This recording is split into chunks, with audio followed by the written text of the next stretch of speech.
পদ্মা নদী দিয়ে আজকে চলে যাবো এই ছোট নৌকা নিয়ে। আমি একটি ছোট্ট ডিঙ্গি নৌকার উপরে, এখন যে নদীর উপরে আছি সেটা হচ্ছে পদ্মা নদী। বাংলাদেশের ঐতিহ্যবাহী পদ্মা নদীর উপর ছোট একটি ডিঙ্গি নৌকা নিয়ে আছি। ডিঙ্গি নৌকাই মনে হয়, তাই না? আচ্ছা, তো এটা একটু চালাচ্ছি। আসলে গ্রামে থাকলে যে কতটা মধুর সময় পার করা যায় এইসব ছোট ছোট নৌকা নিয়ে, যারা গ্রামে না থাকে তারা বুঝতে পারবে না। অনেকদিন এই ছোট নৌকায় উঠি না, আজকে উঠলাম, অনেক ভালো লাগছে।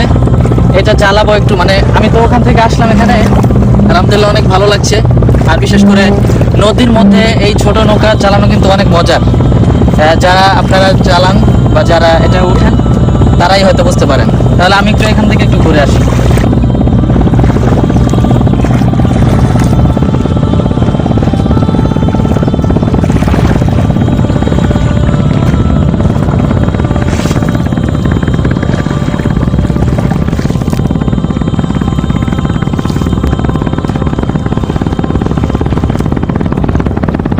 পানিগুলো অনেক অনেক কিউট, পানিগুলো অনেক কিউট।